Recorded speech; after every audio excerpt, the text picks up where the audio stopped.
everybody. Welcome to today's edition of the CrossFit Games Update Show. I'm Sean Woodland with Tommy Marquez and Pat Sherwood. 16.1 is now officially history, and we started with a brand new movement to the open, and man, that was a brutal workout. The overhead walking lunge. No one saw that coming. How great is that? Something brand new.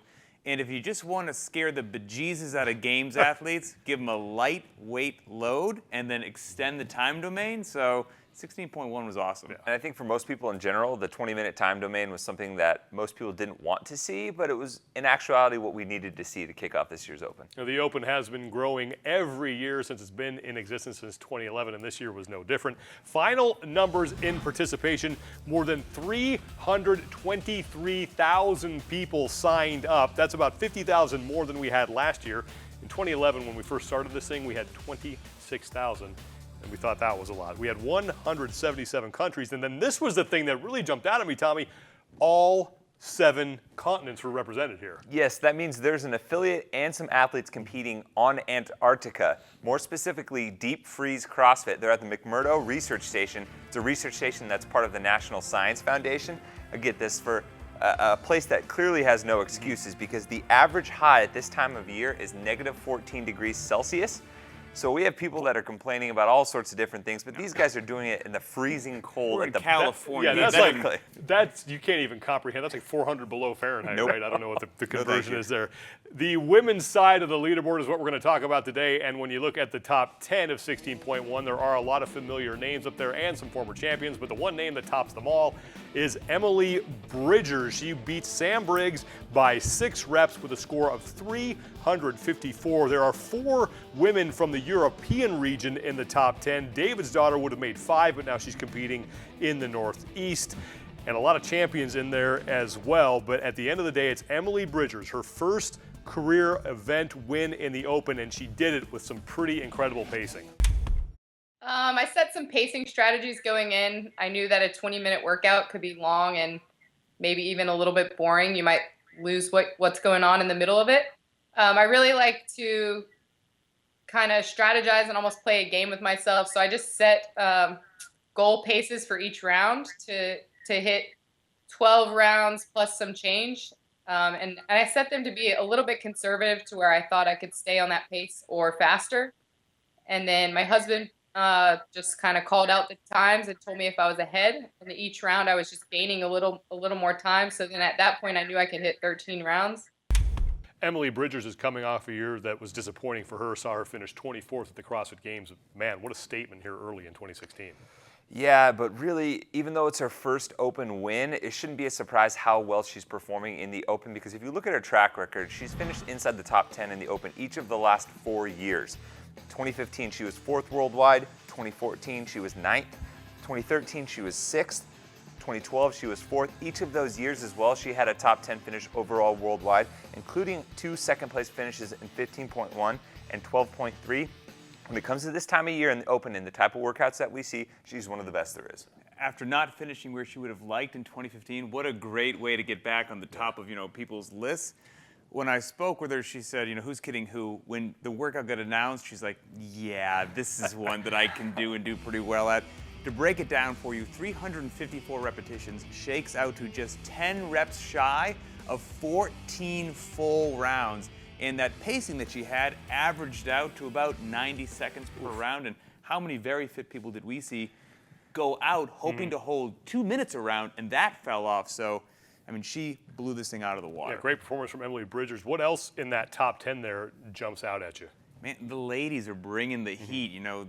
The men are all over the place. We'll talk about them later. But the women's champions, after 16.1, said, yeah, we're going to occupy the top of the leaderboard. We have 4 champs in the top 10.